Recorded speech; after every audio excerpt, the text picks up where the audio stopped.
Hola, ¿cómo están? Súper, entonces vamos a continuar, si bien les parece, con la siguiente parte de lo que nos habíamos quedado de Ciru. Ahorita la verdad es que va a ser como un repaso breve. Nada más nos quedamos hasta... Uf, ajá, nos quedamos hasta apendicitis, ¿no? Entonces ahorita vamos a ver un poquito de enfermedad diverticular, obstrucción, válvulos e isquemia, nada más. Y después vamos a ir avanzando con otros temas este, de Ciru. Acuérdense que esto es de la GPC, entonces vamos a estar platicando datos que vienen en la GPC, nada más para que lo tengan en mente. Y sin más, a ver, espérenme, denme 3 segundos. Súper, perfecto. Entonces ya creo que todos estamos viendo em, la pantalla, ¿no? Entonces justo habíamos visto nosotros toda esta situación y vamos a empezar acá. Si bien les parece, vamos a empezar con enfermedad diverticular, ¿va? Súper, entonces, algo bien importante antes de empezar como tal con esta situación es que tenemos que saber que no es lo mismo tener divertículos a tener una diverticulitis o una enfermedad diverticular, ¿de acuerdo? Aquí yo les voy a decir que enfermedad diverticular y diverticulitis es lo mismo. Unos autores dicen que es distinto, pero para fines de GPC, la neta es que lo manejan igual, ¿de acuerdo? Entonces, la presencia de divertículos a nivel de colon, en su mayoría, que es lo que vamos a estar platicando ahorita, se le llama también diverticulosis, ¿sale? El hecho de que esos divertículos se compliquen, se inflamen, sangren, duelan, condicionen una perforación, a eso ya le estamos llamando enfermedad diverticular o en este caso diverticulitis, ¿va? Muy bien, entonces vamos a empezar. Lo que les mencionaba aquí, diverticulosis se refiere a la presencia de divertículos asintomáticos, aguas. También cuando les salen de divertículos, acuérdense que un divertículo verdadero es aquella herniación como tal, o sea, va a ser esto a nivel de colon, pero va a tener todas las capas, si no es un pseudodivertículo, ¿va? Muy bien, entonces, quedamos que son divertículos asintomáticos, ¿no? Sin embargo, la enfermedad diverticular involucra dolor, según GPC, dolor crónico o sangrado. ¿De acuerdo? Algo bien importante. Casi siempre van a ser estos pacientes que van a ser de edad avanzada, ahorita lo vamos a ir viendo, ¿no?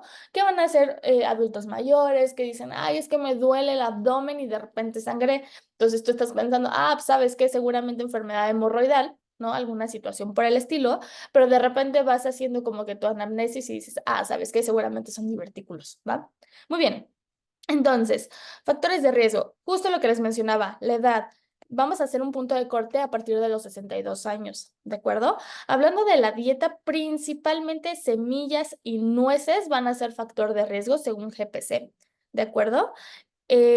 Bueno, que se asocia a diverticulitis o sangrado y que también, ay Dios, perdón, colitis asociada a divertículos se acompaña también de sangrado y de diarrea, ¿de acuerdo? Mesalacina, en cuanto a medicamentos, tenemos la mesalacina y la rifaximina, pueden ayudar a que esto recurra. Entonces, por ejemplo, estos pacientes que tienen colitis, pues sí, Cusicron, whatever, que utilicen mesalacina, mucho ojo con eso. También pacientes que utilicen aspirina y AINES, obviamente predisponen más de sangrado, ¿no? Sangrado, en realidad sangrado de cualquier tipo, pero ahorita pues estamos hablando de divertículos, ¿no? Súper, entonces quedamos, edad 62 años, nueces, si tienen algún tipo de colitis asociada, se puede presentar también diarrea, mesalacina y aspirina y AINES, ¿de acuerdo? Muy bien.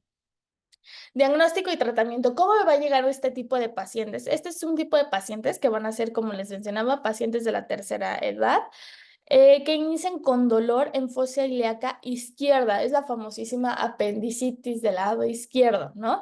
¿Por qué? Porque tú le vas a hacer como que toda esta exploración de abdomen y tú vas a tocar fosa ilíaca izquierda y le va a doler, pero no le va a doler en el lado derecho como en el cierto signo de la apendicitis, sino le va a doler ahí mero, ¿no? Ok, entonces tiene justo dolor en fosa ilíaca izquierda. La mayoría se trata de manera conservadora porque nada más sangran y no sangran demasiado, ¿de acuerdo? Pero van a haber aquellos que pueden estar infectados, o sea, que puede condicionar, por ejemplo, que ya tengan fiebre, que ya tengan leucocitosis, más aparte, y aparte, perdón, que tengan sangrado o que pueden tener incluso una perforación, ¿sale? A ver, denme 3 segunditos, porfitas. Listo, va. Entonces, realmente el tratamiento suele ser conservador, a menos que ya condicione, ok, cierto grado de complicaciones. ¿A qué me refiero con esto? Por ejemplo, en dado caso de que sea un sangrado masivo, esos pacientes ya se van a colectomía, ¿sale? Va que va. Entonces, ¿cómo voy a hacer este diagnóstico? La historia clínica más la exploración física y necesitamos documentar necesariamente con TAC. Entonces, yo para ver los divertículos necesito hacer una tomografía. La GPC nos menciona que también tenemos reactantes de fase aguda, PCR mayor a 50, que nos puede ayudar a mejorar el diagnóstico clínico. Recordar que no es para nada específico. Entonces, pues bueno. Ok, entonces, yo les mencionaba, ¿no? O sea, es esta herniación que hay a nivel de colon, ¿no? Que se suelen infectar, por ejemplo, ¿no? O sea, materia fecal que se queda ahí estancada y sangra, lo que tú quieras, ¿sí? ¿Por qué no le hago una colonos? Si yo lo que quiero es ver, ¿por qué no le hago, por qué nada más le hago TAC y no una colonos? ¿Por qué? Porque puede predisponer a perforación, ¿de acuerdo? Entonces, de hecho, no podemos hacer ningún tipo de estudio endoscópico según GPC hasta luego de 6 semanas, ¿de acuerdo? 6 semanas es nuestro punto de corte, ¿de acuerdo? Muy bien, entonces, para nosotros clasificar los divertículos, bueno, la enfermedad diverticular, tenemos estadios, ¿no? Entonces, tenemos la famosísima clasificación de Hinchey. Aquí nosotros vamos a poder diferenciar si es algo no complicado o si es algo complicado, y con base en esto nosotros podemos dar un diagnóstico, más que un diagnóstico, un pronóstico, y vamos a ver qué tratamiento le vamos a dar, ¿va? Entonces, el estadio 0 es leve, o sea, si mi paciente tiene diverticulitis, ¿no? O una enfermedad diverticular, sí está sangrando, pero no tanto, entonces podemos irlo manejando de manera ambulatoria, ¿no? El estadio 1 se va a dividir en A y se va a dividir en B. El A es cuando ya hay una inflamación pericólica y podemos encontrar un flemón, pero nada más. Solamente está inflamado, tienes un flemoncito y nada más. El 1B es cuando ya nosotros encontramos un absceso, pero este absceso está cerquita y no es tan grande, ¿de acuerdo? Entonces es un absceso menor a 5 centímetros a la proximidad, ¿va? En cuanto al estadio 2, aquí tenemos igual este absceso, pero este es un absceso que ya es más lejano y ya es dentro de cavidad, por decirlo así. Entonces, puede ser intraabdominal, pélvico o peritoneal, o que sea sea que sea distante, ¿de acuerdo? O sea, ya no está ahí pegadito, sino ya se está yendo a otro lado, ¿va? El estadio 3 y el 4 prácticamente se refieren a peritonitis, pero no es lo mismo tener un estadio 3, que es una peritonitis purulenta, o un estadio 4 en donde ya tenemos una peritonitis fecal. En este tipo de pacientes ya vamos a tener datos de un abdomen agudo, ¿de acuerdo? Entonces, lo que habíamos visto anteriormente, resistencia a nivel abdominal, este, rigidez abdominal, incluso podemos encontrar ya también leucos, podemos encontrar fiebres, reactantes de fase aguda, pues evidentemente van a estar elevados. ¿Cuáles los que tú quieras? PCR, BCG, etcétera, ¿no? Muy bien. Entonces, a partir de esto, ya nosotros vamos a ir haciendo, perdón, voy a tomar un poquito de mi café helado. Perfecto. A partir de esto, nosotros vamos a ir dando un tratamiento, ¿de acuerdo? Entonces, si mi paciente tiene un Hinchey 0 o 1, es un tratamiento conservador. Y en el 1 algunos dicen, no vamos viendo, ajá, pero esto es según GPC. Si no es complicado, esto es ambulatorio, ¿de acuerdo? Y algo bien importante, si no es complicado es ambulatorio siempre y cuando no haya ningún tipo de vómito como tal y pueda tolerar vía oral, ¿de acuerdo? Si esto falla, sí o sí lo tenemos que ingresar, ¿de acuerdo? Entonces lo hospitalizamos y le damos antibiótico. ¿Cuál? Le podemos dar cipro o Ceftria más metronidazol, o le podemos dar solamente imipenem o mero. en ciertos casos un poco más graves, ¿sale? Pero lo principal es esto, cipro o ceftria más metronidazol siempre, ¿va?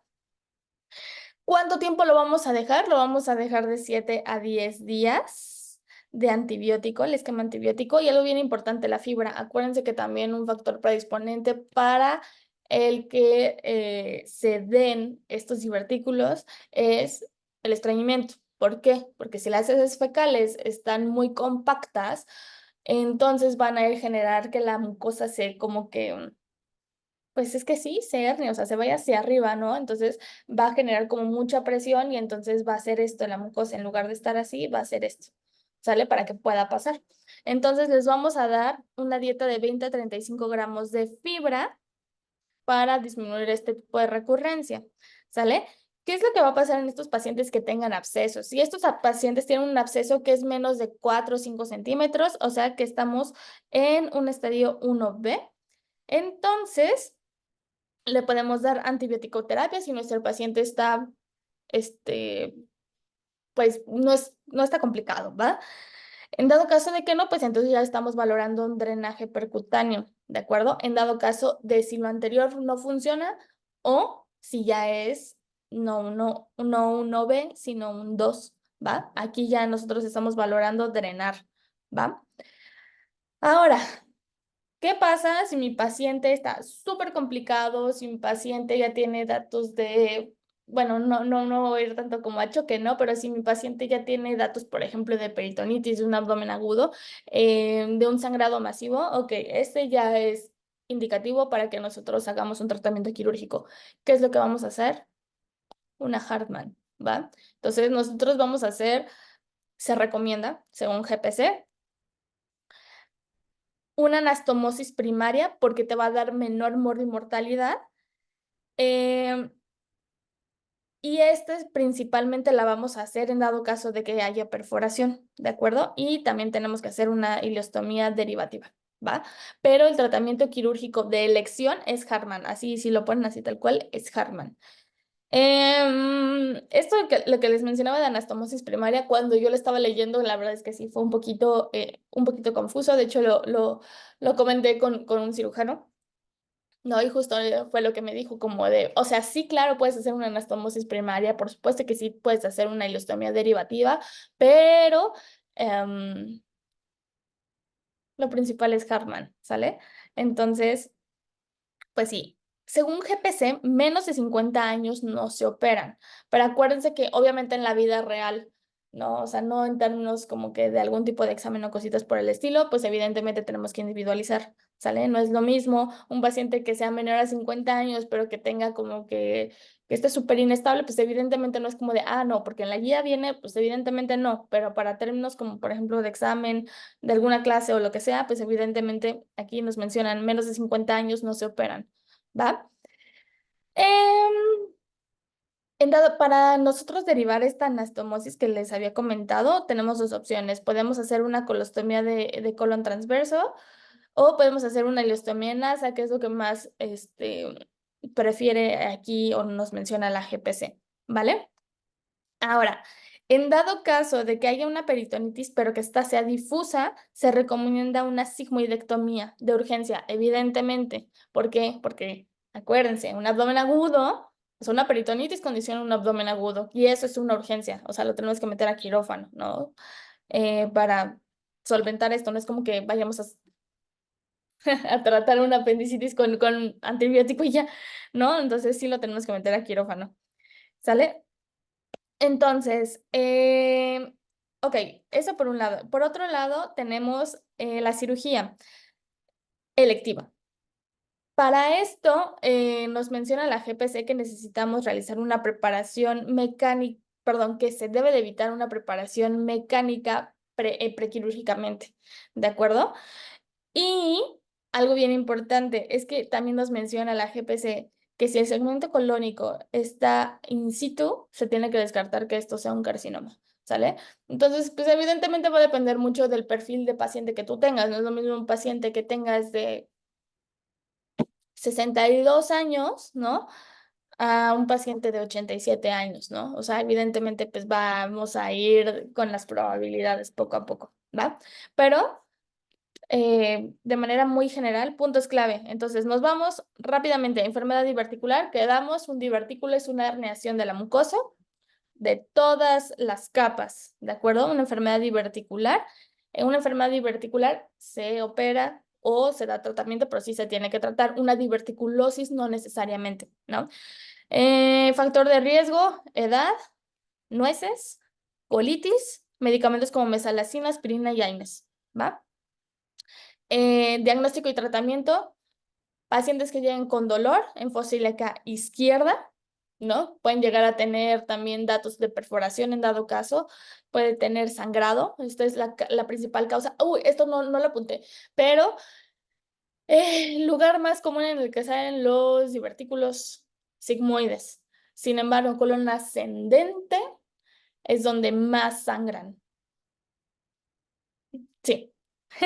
Este, ¿Qué es lo que vamos a hacer? Va a depender. Tenemos la clasificación de Hinchey, donde el 0 es leve, el 1A es que está medio inflamado, pero nada más, el 1B es que tienes un absceso chiquito y cercano, el 2B es cuando ya tienes un absceso que está un poquito más distante o dentro del abdomen o a nivel pélvico o peritoneal. El 3 ya es cuando es una peritonitis purulenta y el 4 ya es cuando es fecal. ¿De acuerdo? No vamos a hacer ningún tipo de estudios endoscópicos después de 6 semanas, hasta después de 6 semanas, y yo necesito corroborar mi diagnóstico de diverticulitis o enfermedad diverticular con un ATAC, ¿de acuerdo? Reactantes de fase aguda pueden estar elevados. Tratamiento conservador solamente si es Hinchey 0 y 1 y no es complicado y puede tolerar vía oral. Le vamos a dar antibiótico terapia y le vamos a dar casi siempre cipro. En dado caso de que sea leve, que nada más tenga un poquito de sangradito y cositas por el estilo, acuérdense que le tenemos que dar de 20 a 35 gramos de fibra. Vamos a mantener esquema de antibiótico de 7 a 10 días. ¿De acuerdo? En dado caso de que sean abscesos pequeñitos, lo podemos, o sea, menos de 5 centímetros, vamos a dar antibióticos, si no, drenamos en aquellos que sean mayores a 5 centímetros o que ya le hayamos dado antibiótico y que siga ahí el absceso. Tratamiento quirúrgico en dado caso de que haya muchas complicaciones, en dado caso de que el paciente esté inestable, en dado caso de que haya datos de abdomen agudo, estamos hablando de un Hinchey 3-4 con una peritonitis ya per se, y vamos a hacer una Hartmann, ¿de acuerdo? Lo que ayuda más a disminuir la morbimortalidad, aquella técnica que nos va a ayudar a tener menor morbimortalidad es la anastomosis primaria y en dado caso de que haya una peritonitis difusa, hacemos una sigmoidectomía de urgencia, ¿de acuerdo? Siempre tenemos que descartar carcinoma en dado caso de que el segmento colónico esté in situ, ¿de acuerdo? Y no hacer ningún tipo de preparación prequirúrgica. Ok, rápidamente, eso fue eso, ¿no? Súper, muy bien. Entonces, vamos a empezar ahora con obstrucción intestinal. Realmente las causas de obstrucción intestinal son muchas, son demasiadas. Ahorita lo que vamos a ver va a ser por adherencias, porque es la única que yo recuerdo de GPS que viene en cuanto a obstrucción intestinal, pero obstrucción puede ser un hilio, puede ser por adherencias, que es la causa más común, puede ser por tumores, o sea, pueden ser por muchas cosas, ¿de acuerdo?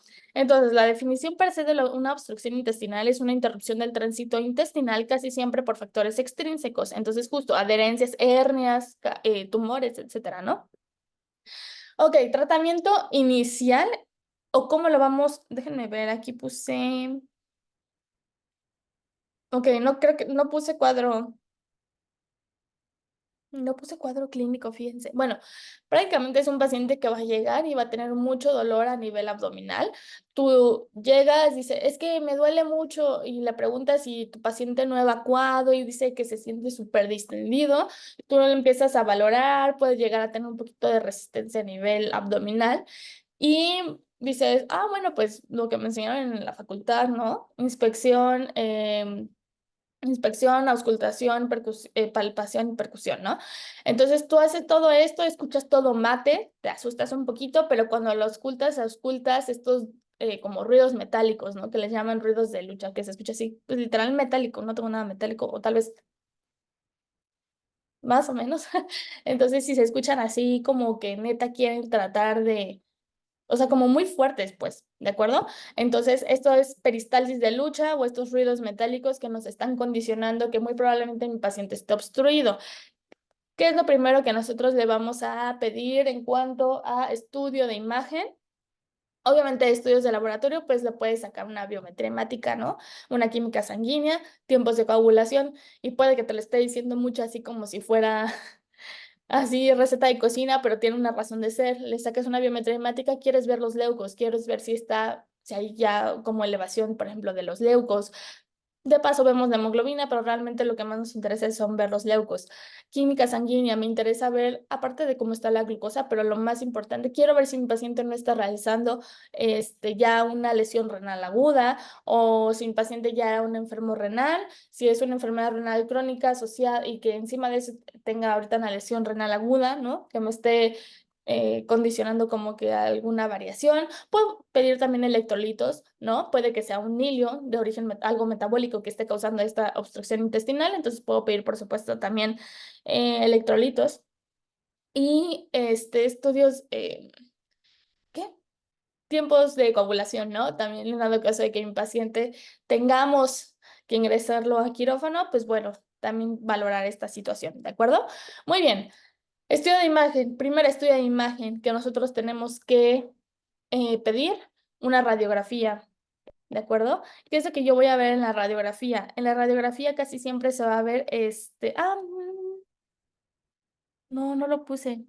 Bueno, el clásico tienes asa centinela, puedes encontrar el famosísimo signo como de las monedas. Déjenme ver si les puedo poner una imagen, porque creo que esto sí es importante. Y eso no viene en bueno, no sé si no ven en la GPC, o sea que yo no lo puse, o genuinamente se me fue. Pero, a ver, denme 3 segundos. Listo, entonces, les fallé. Básicamente, casi siempre esa es la imagen que nosotros vamos a ver. No sé si puedan ver cómo se ve como si fueran unas pilas de monedas. Eso es prácticamente lo que nosotros vamos a estar observando en una obstrucción. Este se ve muy bonito.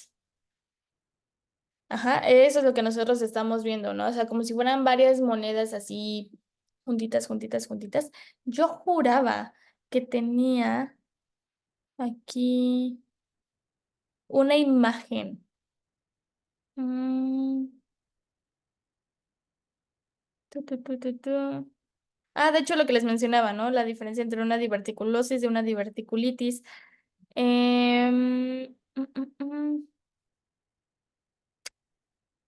No tengo volvulus y ya de ahí nos pasamos.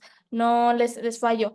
Pero bueno, básicamente fue lo que vimos, lo que les enseñé en esa imagen, ¿no? O sea, que es como pila de monedas, ¿va? Es lo que más vamos a observar. En dado caso de que yo esté sospechando o que vea algo ahí como que mi paciente me dice que, ¿sabes qué? Estoy perdiendo peso desde hace tiempo y tú le preguntas cuánto y no, 10 kilos en un mes. Y dices, caray, ok, entonces claramente es algo significativo. Entonces, pues ya estamos buscando seguramente algún tumorcito. Tal vez ahí ya le haces un ataque, pero antes no. Ujú. Según GPC, vamos por orden y primero es una radiografía, ¿de acuerdo?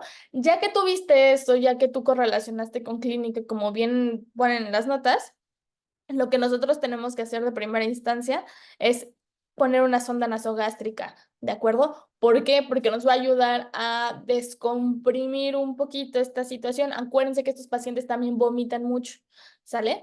Entonces empiezan a vomitar, tienen mucho dolor, incluso pueden ser vómitos ya de origen fecal.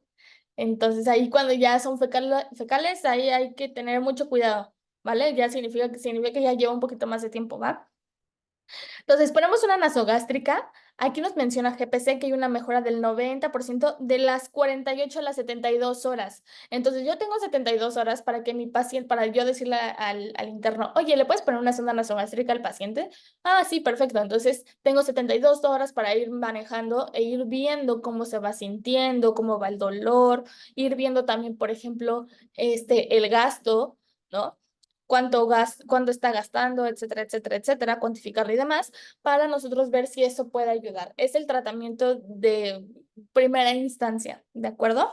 Ahora, ¿qué es lo que pasa? Si mi paciente, ya sabes, está en urgencias, yo ya lo fui a ver, ¿y qué crees? Ya pasaron 72 horas, ya pasaron más de 3 días, o lleva, no sé, lo dejé hoy, no me tocó guardia a mí, y al siguiente día yo lo paso a ver y gastó 700 mililitros. Ok, ya sea que pase de los 3 días o de estas 72 horas o que sea mayor el drenaje de 500 mililitros, entonces este paciente ya es quirúrgico, ¿de acuerdo? Según GPC.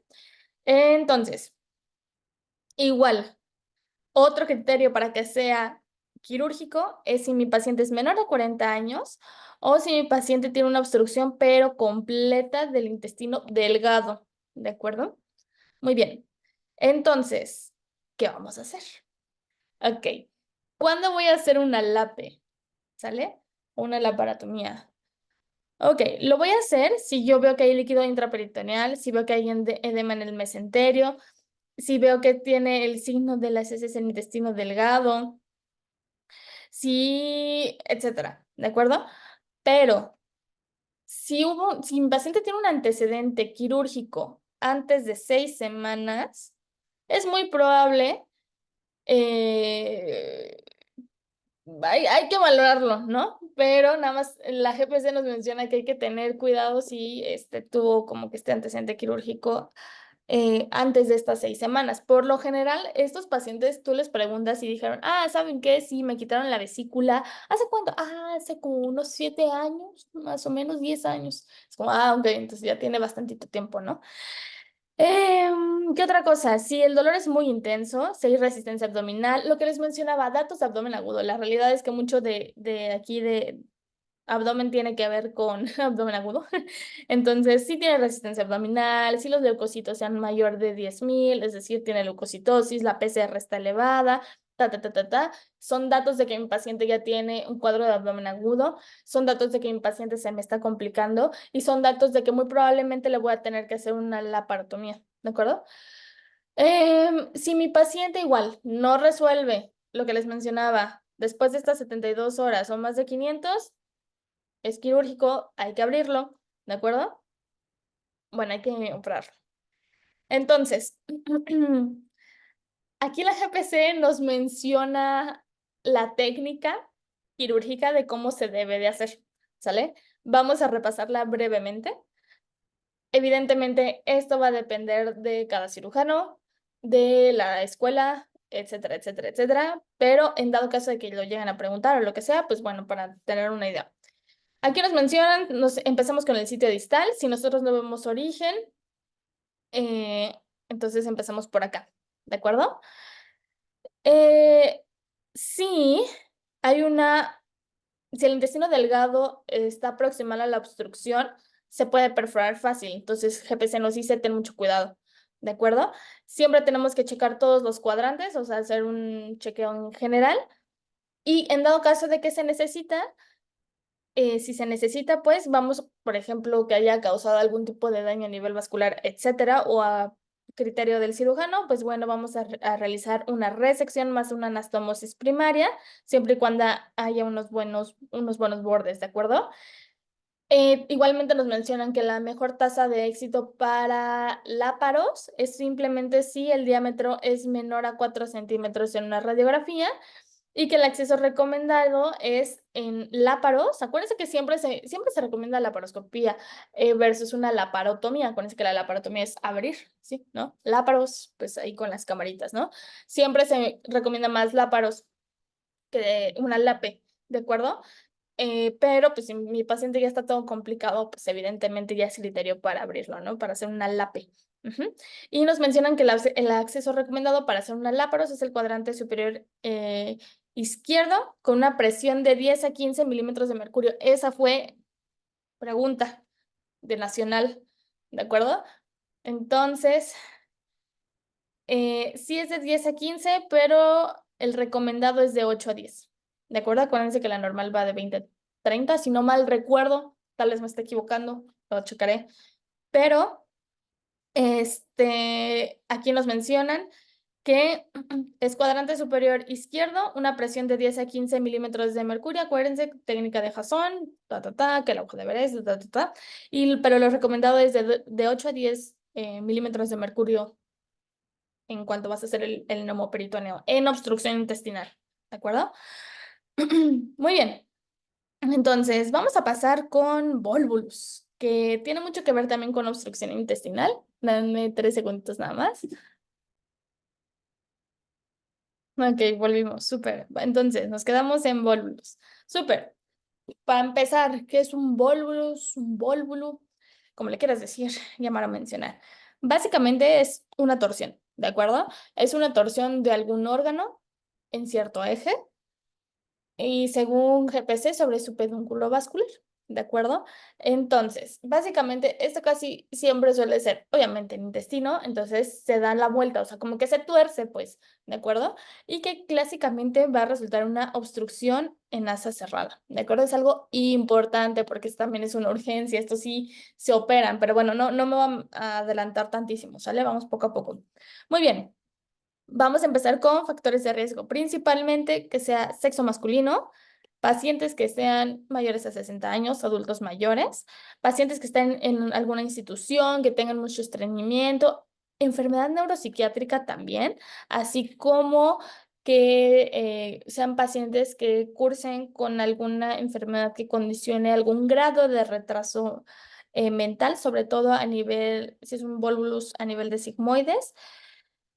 Y en dado caso de que sean ciego, ahí es más pacientes femeninas que tuvieron cirugías anteriores y pacientes que tengan inactividad marcada, ¿no? Entonces, aquí hay de dos.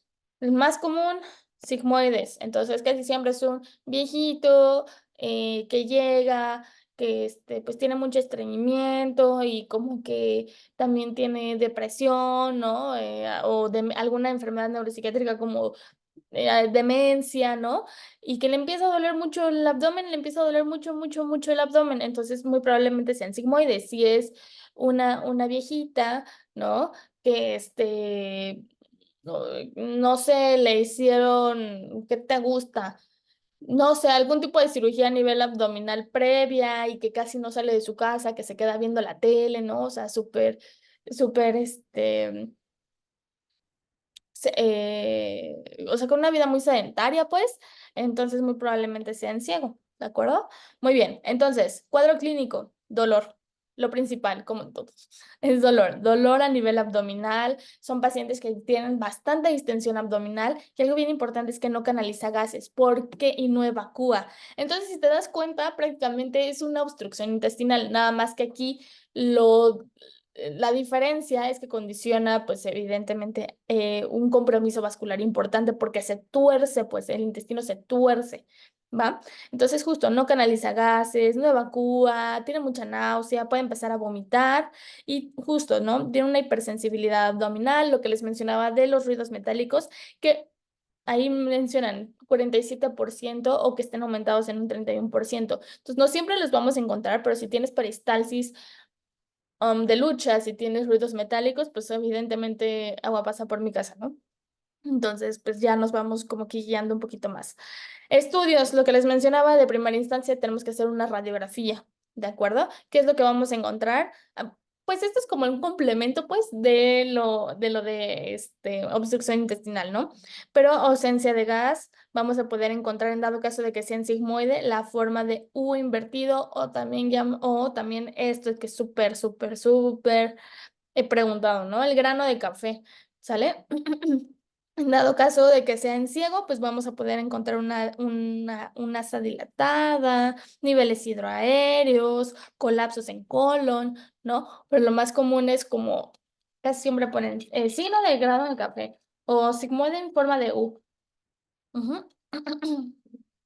Súper, muy bien. Entonces, acuérdense que en este tipo de situaciones, si podemos, las radiografías las vamos a pedir en dos proyecciones, de pie y de cúbito, ¿de acuerdo? Porque acuérdense, tenemos que ver los niveles hidroaéreos, ¿sale? Entonces, de pie y de cúbito. En dado caso de que nosotros estemos pensando que es algo de sigmoides y que, y que no sea concluyente la radiografía, no haya datos de abdomen agudo, no tenemos tampoco TAC, entonces no le podemos hacer nada más, entonces le podemos hacer un enema de bario, ¿de acuerdo? Sin embargo, sin embargo, si mi paciente tiene datos de peritonitis o de abdomen agudo, no se hace esto, ¿de acuerdo? ¿Y por qué enema de bario? ¿Qué es lo que yo voy a buscar? El pico de ave o haz de espadas en sigmoides, ¿de acuerdo? Para yo diagnosticarlo, ¿sale? Algo bien importante. El signo del pico de ave también lo podemos, o también se menciona en otra condición a nivel esofágico, ¿no? Sin embargo, no hay que confundirlo, ¿sale? Una cosa es a nivel esofágico y otra cosa es a nivel de colon, sobre todo de sigmoides, ¿va? Entonces, casi siempre vamos a tener una radiografía y va a ser concluyente si no le hacemos TAC en dado caso de que no tenemos TAC, porque claramente suele pasar que se descompuso el tomógrafo, doctora Chin. ¿Ahora qué hacemos? Pues bueno, le podemos hacer un enema de bario. Pero si un paciente tiene datos de peritonitis, no se hace. ¿De acuerdo? No se hace. Entonces, en la TAC, lo que nosotros vamos a encontrar? Justo el signo del grano de café, vamos a poder encontrar estos niveles hidroaéreos, estos colapsos en colon izquierdo, el signo del remolino. De hecho, se ve así. Hagan de cuenta, se ve como así y se ve como un remolino, así, por decir algo. No sé si me di a entender. ¿Sale? Y bueno, ¿qué es lo que nosotros o cómo vamos a tratar esta situación?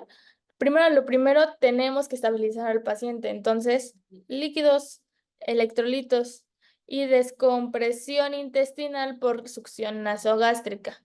O sea, le ponemos una sonda. ¿Sale? Le ponemos una sonda, tenemos que ver cómo están los electrolitos y tratar y ver los líquidos y tratar como que de estabilizar a mi paciente. Vamos a darle antibiótico-terapia. Obviamente también nos menciona GPC, que tenemos que monitorizar la orina, obviamente, porque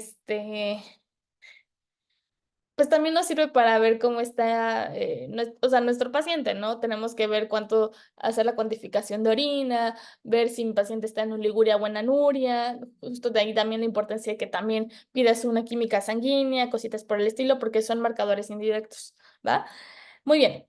Entonces, GPC nos menciona que podemos hacer una colonoscopia, una sigmoid o una, sigmoidoscopía, en dado caso de que mi paciente curse con un cuadro no complicado y que sea bajo visión directa, ¿de acuerdo? Pero aún así tenemos que siempre considerar que esto va a ser algo quirúrgico de manera definitiva. Entonces, estos son pacientes que se van a operar, ¿sale? Y que muchas veces tenemos que hacer justamente una resección de sigmoides. Entonces, vamos a quitar sigmoides y vamos a hacer una anastomosis primaria.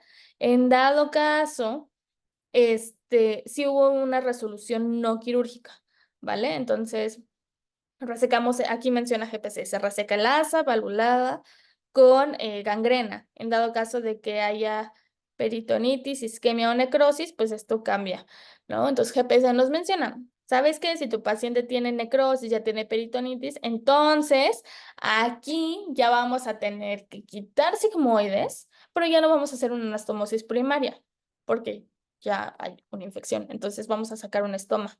¿De acuerdo? Sobre todo en pacientes que sean mayores. Entonces, quitamos sigmoides, sacamos estoma. En dado caso de que no sea complicada, lo que les mencionaba, hacemos una anastomosis primaria, bonita, quitamos, juntamos, ¿va? En dado caso en estos casos, por ejemplo, mencionan que si no son complicados, podemos considerar una mesosigmoidoplastia como un tratamiento definitivo. Dice que lo consideremos, no menciona de que sí hacerlo o no, ¿de acuerdo? Ojo, si mi paciente tiene un megacolon o un megarrecto, porque puede pasar, aquí lo que nosotros tenemos que considerar es una colectomía subtotal, ¿de acuerdo? Entonces ya no es nada más sigmoides, sino ya nos vamos un poquito más allá, ¿de acuerdo? Si mi paciente tiene un vólvulo, pero este es en ciego, entonces eso seguramente va a ser una paciente mujer, ¿no? Con antecedente de una cirugía abdominal previa. Entonces, aquí hacemos una hemicolectomía derecha y una anastomosis ileocólica. Entonces, quitamos colon del lado derecho. Ajá. Y el ilio y el colon los juntamos, pues. O una ileostomía con fístula de la mucosa distal, pero lo que más mencionan es hemicolectomía derecha y una anastomosis ileocólica. Entonces, rápidamente, vamos a hacer un repaso, ¿sale? Volvulus, casi siempre el intestino chuequito, ¿de acuerdo? Pacientes casi siempre van a ser, porque casi siempre hay sigmoides, entonces casi siempre van a ser hombres, adultos mayores, que tienen alguna enfermedad neuropsiquiátrica y que tienen estreñimiento. Entonces llegan, tienen mucho dolor a nivel abdominal, están vomitando, mencionan que tienen mucho dolor, una hipersensibilidad a nivel abdominal, ruidos metálicos, o una peristalsis aumentada, no canaliza gases, no evacúa, ¿de acuerdo? Le haces estudios, el primer estudio que se hace es una radiografía donde vas a ver una ausencia de gas, vas a ver un sigmoide en forma de U o vas a ver el signo del grano de café, ¿de acuerdo? En dado caso, le vas a hacer una radiografía tanto de pie y de cúbito, ¿de acuerdo? No es concluyente, pero la clínica me está diciendo que muy probablemente es sigmoides, pero no se ve que está complicado, no tiene datos clínicos que condicionen peritonitis. Ok, entonces muy probablemente le puedo hacer un enema de vario donde voy a buscar imagen de pico de ave. Sin embargo, enema de vario está contraindicado si hay peritonitis. Ok, pero yo le hago un enema de varios si no hay TAC. En dado caso de que tenga TAC, yo voy a buscar justo, ¿no? El signo del grano de café, los niveles hidroaéreos, el colapso, si hay un signo de remolino, etcétera. Tratamiento, los líquidos, los electrolitos, le voy a colocar, perdón, una sonda nasogástrica y le voy a dar antibiótico-terapia y vigilar cómo está la diuresis, ¿vale? A partir de esto, si es no complicada, puedo hacer una colonoscopía, pero al final de cuentas, el tratamiento quirúrgico siempre va a ser el definitivo. Si es en sigmoides, no está complicada, pues entonces puedo hacer una anastomosis primaria, punto. Si mi paciente ya tiene peritonitis, isquemia o necrosis, entonces voy a hacer una resección de sigmoides y voy a sacar un estoma, ¿de acuerdo? Si mi paciente tiene un megacolon o un megarecto, colectomía subtotal, en dado caso de que el vuélvulo no sea en sigmoides, sino en ciego, entonces es una hemicolectomía derecha y una anastomosis ileocólica primaria, ¿de acuerdo? Súper. Isquemia intestinal, maravilloso. Ok, entonces, la isquemia intestinal básicamente es una disminución del aporte sanguíneo en algún tipo en algún lado del intestino, ¿no? Delgado, colon, puede ser segmentaria, difusa, leve o grave. O sea, hay muchas clasificaciones, ¿de acuerdo? Factores de riesgo, evidentemente un estado protrombótico, hematológicos, algún tratamiento, em, algún trastorno, perdón, inflamatorio, algún estadios posquirúrgicos también, si tiene datos de cirrosis, una hipertensión portal, algo bien importante, una alteración en los vasos, ¿no? Algo bien importante es que si hay dolor abdominal postcateterismo, por ejemplo, de cualquier tipo, ¿no? O sea, que tenía alguna afección cardíaca, alguna isquemia, lo que sea, le hicieron un cateterismo y empezó con dolor abdominal. Eh, Hay que ver si tiene arritmias, si tiene isquemia y descartar, o sea, una isquemia, un infarto agudo al miocardio, pues, un SICA, y descartar algún tipo de isquemia, ¿de acuerdo? Ok, entonces, aquí hay de tres. Puede ser aguda crónica o puede ser una colitis mesentérica. Entonces, la aguda casi siempre es por émbolos, trombosis y una vasoconstricción. Casi siempre es por trombos, ¿de acuerdo? O por una embolia. ¿Y en dónde? En la mesentérica superior. Esta chica es, la mesentérica superior es esa chica, ¿de acuerdo? Entonces, si es aguda, hay que tener en cuenta este vaso y que puede ser por émbolos o trombosis y tiene un alto grado de mortalidad, un 71%, ¿de acuerdo? Crónica, en dado caso de que sea algo transitorio, pero repetido. La manera en la que lo puedo correlacionar con algo más es como si fuera una angina. O sea, no es un infarto per se, pero es una angina inestable. O sea, constantemente le están dando estos como cuadros de dolor y demás, ¿de acuerdo? Entonces, es algo similar, son episodios transitorios repetidos, Pues justo, es una angina intestinal, ¿de acuerdo? Y la causa más común es por una aterosclerosis de mesentéricas. Entonces, si es algo crónico, es aterosclerosis. Si es algo agudo, es por una embolia o por una trombosis de la mesentérica superior. Y una colitis mesentérica, esta es la forma más común de isquemia intestinal porque hay bajo flujo, ¿de acuerdo? ¿De qué tipo? Casi siempre es choque, porque acuérdense que un choque condiciona una disfunción orgánica múltiple, ¿de acuerdo? Em, entonces, pues sí, solamente 2/3 resuelven de 24 a 48 horas. Y pues sí, muy bien. ¿Cuál es la clínica? Principalmente, este tipo de pacientes van a llegar con dolor, obviamente. Imagínate, ¿no? Pues es un dolor súper severo de 2 a 3 horas de evolución, desproporcionado a los hallazgos clínicos. Entonces, yo le estoy revisando y de repente se está quejando, están hasta casi gritando del dolor. Es algo que de verdad es un dolor impresionante. Si alguna vez vieron una isquemia intestinal en servicio social o lo que sea, la verdad es que se van a acordar, ¿no? O sea, los pacientes llegan gritando del dolor y dices, chin, pero pues es que no veo nada, seguramente va por ahí, ¿no? Seguramente es una isquemia. Hay que descartar que sea algo no oclusivo, en dado caso de que haya bajo gasto, y pues si hay datos de irritación peritoneal, pues muy probablemente esto ya se perforó, ¿de acuerdo? Entonces, si un paciente tiene mucho dolor, pero dice, es que este dolor ya me había pasado antes, pero no me duele tanto y casi siempre es postprandial, y le preguntas si ha bajado de peso y te dice que sí, pues muy probablemente, obviamente hay que considerar alguna neoplasia, obviamente hay que hacer diagnóstico diferencial con alguna, este, bueno, con dispepsias también, pero también con úlceras, ¿no? Pero sospechar que también sea una isquemia mesentérica crónica, acuérdense que eso es como algo, um, o sea, que son episodios recurrentes, ¿sale? En dado caso de que sea un dolor leve, moderado, que tenga diarrea, que tenga sangrado, que le duela así el abdomen y demás, hay que checar si no es una colitis isquémica. Si es la primera vez que me duele de esta magnitud y de verdad no puedo más, y le checas las piernas y tiene datos de insuficiencia, de una insuficiencia venosa, ¿no? Le preguntas y su familiar te dice, sí, es que me dijeron algo de que hace mucho tiempo, ¿no? Que había como un coagulito o no sé, en la pierna y se le puso toda roja, entonces tuvimos que meter y le quitaron eso y ya con eso se quitó. Ok, entonces tiene antecedente de una TBP, ¿ok? Entonces tiene una TBP y eso es algo que predispone a que sea algo agudo, ¿va? Súper. Entonces, ¿qué es lo que vamos a hacer? Diagnósticos. Número 1, lo que siempre pedimos, los laboratorios leucos. Hay que ver si hay esta inflamación.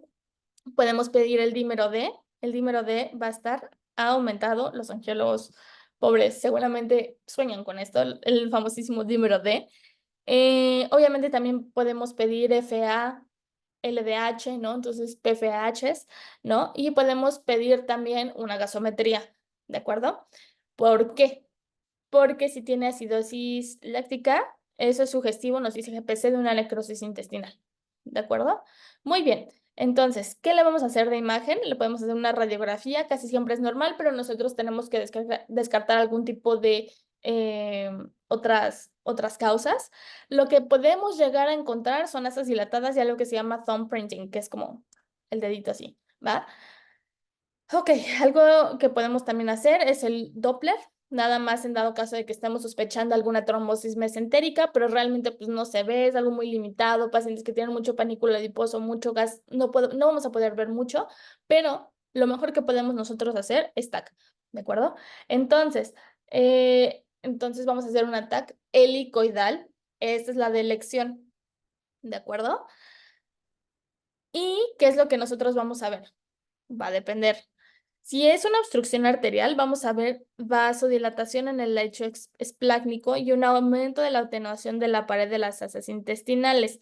O sea, vas a ver los vasitos que están a nivel de vaso así, más o sea, como más anchitos, ¿de acuerdo? Podemos encontrar, en dado caso de que sea por vasoconstricción, un realce de asas.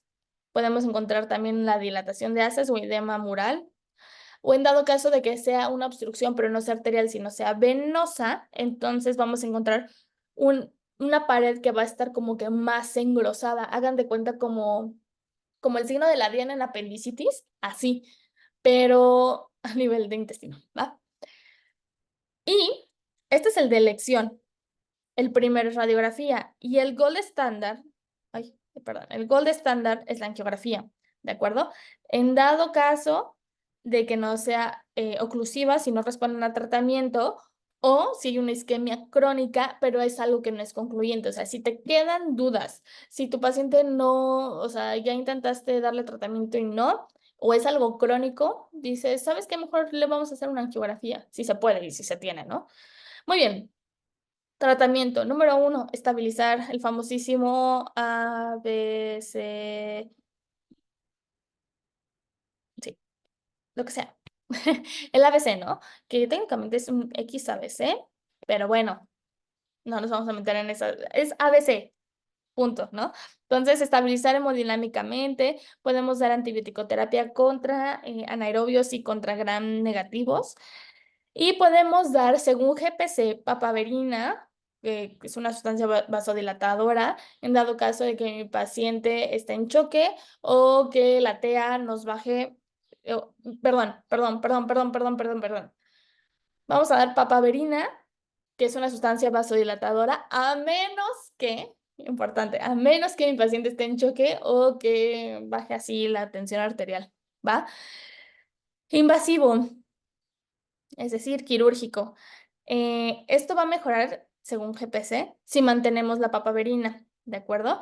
Y se menciona que se debe de revascularizar previo a resecar y extirpar todo este tejido necrótico y revisar de 12 a 24 horas de manera posterior, ¿de acuerdo? En dado caso de que sea una embolia arterial y hay peritonitis, podemos considerar una embolectomía más una resección de tejido quirúrgico que se vio afectado, ¿de acuerdo? Si no hay datos de peritonitis, podemos utilizar uroquinasa y utilizar también heparina, ¿de acuerdo? En dado caso de que sea una trombosis arterial, y que haya una peritonitis, podemos hacer LAPE y después revascularizar, ¿de acuerdo? Y aquí mencionan que la técnica principal es un bypass o injerto, más una resección de tejido necrótico. Entonces, son muchas cosas dependiendo, porque puede ser por muchas causas una isquemia, ¿de acuerdo? Entonces, ok, si tu paciente tiene alto riesgo quirúrgico, pero no tiene peritonitis, entonces podemos hacer una perfusión o revascularización per se y descoagular, me encanta esa palabra, después de 24 a 72 horas, ¿de acuerdo? Básicamente, vamos a quedarnos con los puntos clave.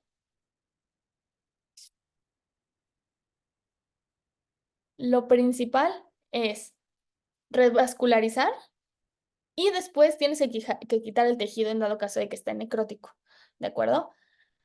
Si tu paciente tiene datos de peritonitis, puedes hacer una embolectomía más una resección de tejido quirúrgico, ¿de acuerdo? Si tu paciente tiene una trombosis arterial, igual LAPE más revascularización, si te das cuenta, es lo mismo que te estoy diciendo, ¿no? Y, por ejemplo, en dado caso de que sea una isquemia mesentérica crónica, aquí revascularizas nada más, pero muy probablemente, como son datos transitorios, muy probablemente no haya tanta una afección a nivel abdominal per se. Entonces, podemos aguantar un poquito la cirugía. Sin embargo, aquí mencionan bypass más reimplante mesentérica superior y una enderectomía, ¿de acuerdo? No es como tal, o sea, sí, pero no, pues. Aquí lo principal es revascularizar. Entonces, para pronto, nos vamos a quedar con, ¿dónde estás? Esto, revascularización y extirpar tejido necrótico. No vamos a meternos en tantos problemas porque sí es como que sí son muchos peros. Pronóstico, si es aguda, acuérdense que les va peor, 71% de mortalidad. Si es una colitis isquémica oclusiva, la mortalidad es alta, del 90%. Si es no oclusivo, o sea, ya saben, transitorio, entonces la mortalidad va del 10%. Entonces, rápidamente, isquemia mesentérica. no hay suficiente aporte sanguíneo en alguna parte del intestino, ¿de acuerdo? Entonces van a llegar, van a tener mucho dolor abdominal, algo exagerado para lo que normalmente, lo que tú encuentras a nivel de clínica, puede ser aguda crónica o colitis mesentérica, aguda que puede ser por émbolos, trombosis o por una vasoconstricción, crónica que puede ser, o sea, como episodios repetidos y casi siempre es por una aterosclerosis, y la colitis mesentérica, que es la forma más común de isquemia intestinal. em, Casi siempre por bajo flujo, como choque, ¿de acuerdo? La clínica, que es el dolor severo de 2 a 3 horas de evolución, desproporcionado, checamos que no sea oclusivo en dado caso de que haya datos de bajo gasto, y en dado caso de que sea algo crónico, ver si este dolor no está asociado, que es un dolor postprandial y una pérdida de peso, y si tiene diarrea, checar si no es una colitis isquémica, ¿de acuerdo? Diagnóstico, vamos a pedir laboratorios, BH, química sanguínea, una gasometría, porque si es una acidosis láctica, aumenta el riesgo de necrosis intestinal. Primera cosa que voy a pedir, una radiografía. Puedo utilizar un Doppler, por supuesto que sí, pero va a ser un poquito más complicado ver algún tipo de situación. De elección tenemos la TAC, que es una TAC helicoidal, en donde yo voy a ver justamente una vasodilatación del lecho espláncnico, en dado caso de que sea arterial. En dado caso de que sea venosa, pues vamos a encontrar este aspecto de diana, este engrosamiento de la pared marcado. Y el gold estándar es la angiografía, sobre todo si es no oclusiva, ¿va? O si es algo crónico. Tratamiento: revascularización y resección de tejido necrótico. Podemos utilizar sustancias vasodilatadoras como papaverina, siempre y cuando mi paciente no tenga datos de bajo gasto. O sea, que la TA no baje así de sopetón, o que mi paciente no esté en choque, ¿va? Porque si no, pues no, o sea, se nos va, ¿no? Básicamente es eso, ¿sale? Donde sí podemos considerar una embolectomía es una embolia arterial, ¿de acuerdo? En dado caso de que haya peritonitis, y en dado caso de que no, pues bueno, podemos utilizar uroquinasa y heparina, ¿va? Y el pronóstico: si es aguda, la mortalidad es del 71%. Si es una colitis isquémica oclusiva, sube al 90%, y si es no oclusiva, es bajita del 10%, ¿va? Ok, súper. Entonces terminamos con esta parte de Ciro. Hay que esperar. Obviamente faltan muchísimos más temas, ¿no? Voy a tratar como que de apurarme a hacer estos resúmenes, pero básicamente, eh, pues sí, pues eso sería todo. Y pues sí, bye.